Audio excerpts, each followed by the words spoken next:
mindset of your players? The mindset's... Is this on-off? Yeah. It's frustrating. It's been a real challenge for us as a group this year.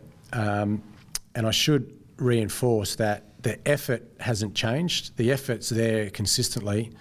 The output hasn't matched the effort consistently. So like with any coach in any industry, any sport, we're looking to replicate our best more often. And unfortunately, we've had some lapses in games. We've had some poor games, full stop. But we let ourselves down.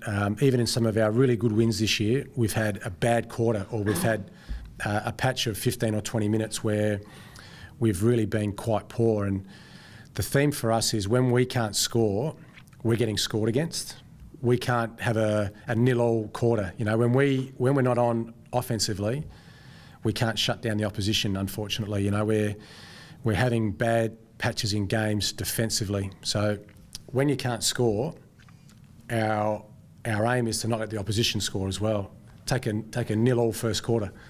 But unfortunately, we have 0 goals for us, 5 goals for them, you know, which is the consistency we're trying to work on, and we're spending enormous amounts of time trying to work through that during the week. Is that one for you or on the players? It's a combination. I mean, I ultimately coach the team and need to get the best out of my boys every week, and my messages are the same whether we're playing the top side or the side that's 18th on the ladder.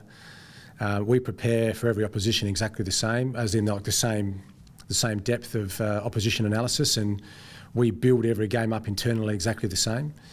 Unfortunately, we don't get the output that we desire consistently enough, and it's been, as we've called it, for a lot of times this year, we've had some really good games and some really poor performances, and with 4 games to go, we've got to get on top of that really quick.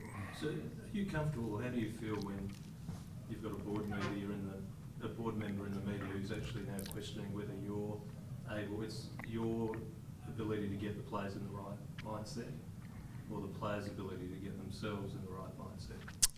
That's word for word the way he's putting it. Yeah, we now that Roo is on the board, I speak to Roo a lot. We spend a lot of time face to face and on the telephone, even before he was a board member. And it is a unique situation because not many clubs have a board member in the media. So he's got a job to do in the media, which but he's fine. He'll whatever he says in the media, he says to my face anyway. So he's trying to make us better. I'm trying to make us better. We're both on the same page with that, and we're doing the very best that we can to ensure that this club keeps improving. So was he right to say you were a coach last week? It's debatable whether it was a coaching issue, whether it was a pure coaching issue. Normally when you lose, the coach was poor, and when you win, the players were great. That's the reality of coaching, and yeah, I don't lose too much sleep over that. People have got their opinions, and I've just got to live with that as a coach as well. Is it good for you to have someone who's seen to be internally saying those things externally? It's not really an issue for me. I'll just get on with doing my job as best I can, and yeah, that's probably the best way to sum it up. Last couple. Expecting a high scoring one again this week, Sando? Well, hopefully for us, we score and they don't. I don't want to get in those shootouts, the ones, and that's the challenge for us, as I've mentioned already, is some of the best games this year have been to watch as a non-Crows supporter, have been Crows games. They're really exciting, they're free-flowing, they're open.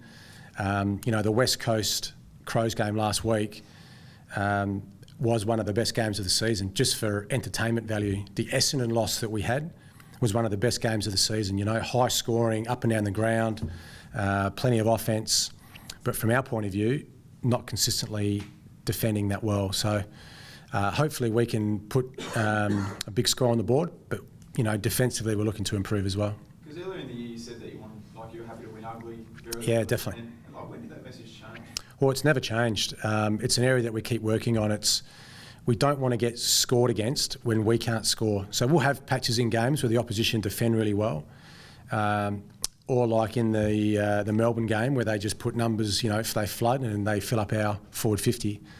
We've got to make sure that they don't score when they're playing that style against us. So That's what we're trying to get better at, that balance of attack and defence. The other interesting thing that Rashido pointed out is his review of what was happening at Adelaide is the leaders don't stand up under pressure. Is that an issue for you? No, the boys have been pretty good this year. I must admit, without Van Berlo being on the field all season, I've really admired what those guys have done. You know, Dangerfield, Sloan, Douglas, Jacobs, Walker. Those guys have been pretty solid. Even Scotty Thompson, you know, he's had one of his best seasons until the last month when he's been hurt. But, you know, the Collingwood game, those leaders were pretty good. You would have said in the last quarter.